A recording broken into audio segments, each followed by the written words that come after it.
My pretty mermaids, Wave Dancer is missing.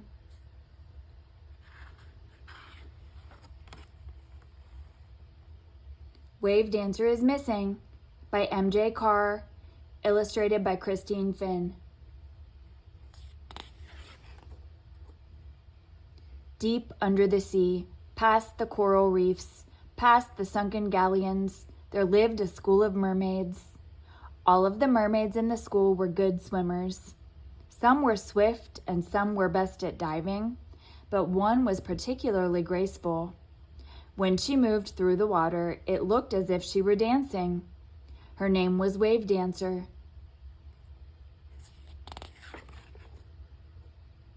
This time each year, when the summer sun began to warm the water, the school had a contest, a scavenger hunt.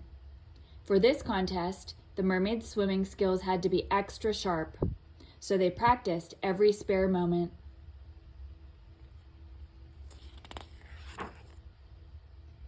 It was Wave Dancer's first year at the school, and she wasn't sure she was ready to compete.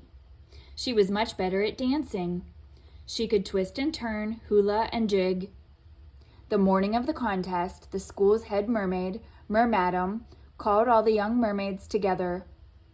Now, you all know that mermaids must swim fast, swim far, and find their way through the depths of the ocean, she said. Today you will need to do all three.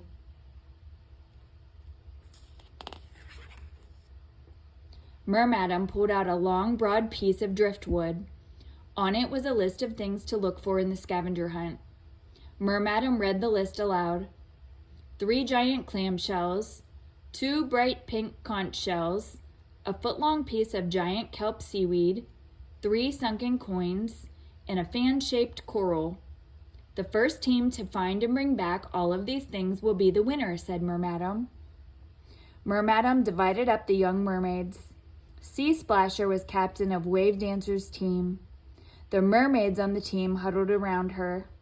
Sea Splasher had a plan. We'll split up, she told her friends. Each of us will swim off to find one of the things on the list. That way we'll be sure to be the first team back.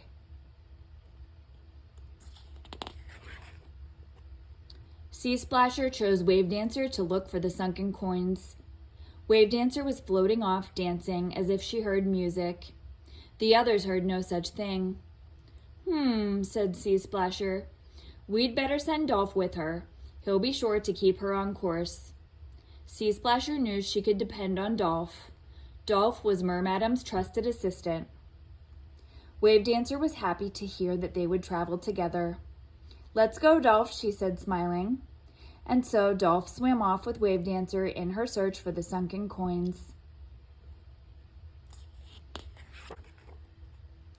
Soon they came upon a shaft of sunlight streaming through the blue water. Wave Dancer began dancing up through the shimmering beam of light. Wave Dancer, this way, Dolph called. Sunken coins are at the bottom of the ocean. But Wave Dancer continued to drift upwards. Wave Dancer, Dolph cried from below. Swim toward the floor of the ocean. It's sunken coins we want. But Wave Dancer was not listening. She drifted higher still toward the surface, toward danger. As she danced dreamily, floating upwards, Wave Dancer suddenly felt something drop around her. She snapped out of her daze. What's that? She cried. It was a fishing net. She was caught. Wave Dancer tore at the net, struggling to get free. Dolph sped toward her. He tried to chew through the rope, but it was too strong. He knew he would have to get help. In the net were lots of fish. All of them were frightened, flopping and flipping. Wave Dancer felt the net start to lift and strain. It was being pulled out of the water. Wave Dancer burrowed to the bottom as quickly as she could.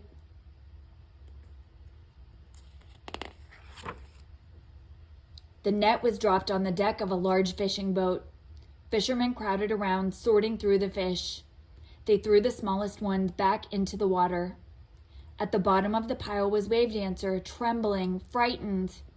Hey, mates, cried one of the fishermen. Will you look what we have here?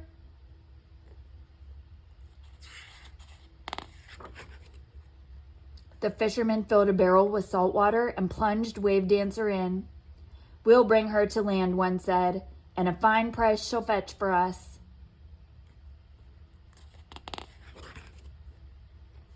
As the ship rocked back and forth, Wave Dancer looked out across the surface of the ocean. The sun was blindingly bright on the water. Wave Dancer thought she saw a head or two bob above the waves. It looked like Sea Splasher and Dolph. "It must be the sun playing tricks on my eyes," she murmured to herself.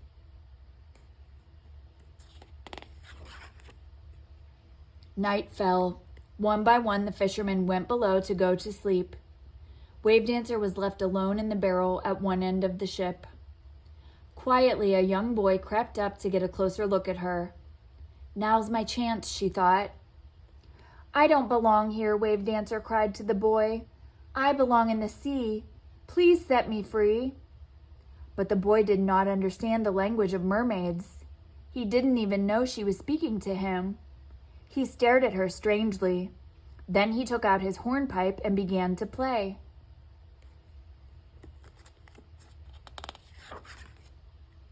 As the melody drifted in the still night air, Wave Dancer began to dance.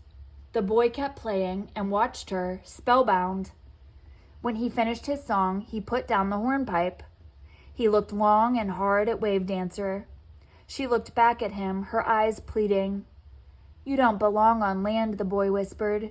"You belong in the water where you can be free to dance through the waves." He looked around to make sure that no one was watching.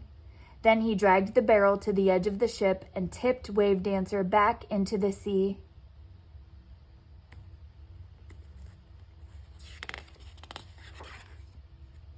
As Wave Dancer crashed through the surface of the water, she felt a ring of arms catch her. She looked around. "Sea Splasher! Dolph!" she cried. Her team had followed her to the ship. She had seen them after all.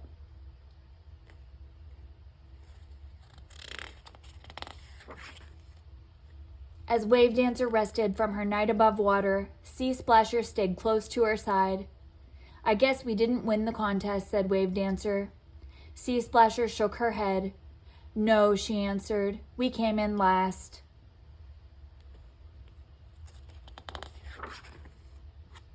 Just then, Mermadam swam up to them. "You may have come in last," she said, "but in their search for you, all the mermaids on your team showed great bravery and courage." She gave each of the mermaids a special ribbon. "Next year, we've decided to have a different kind of contest." "For bravery and courage?" asked Sea Splasher. "No," said Mermadam. She winked at Wave Dancer. "It will be for dancing."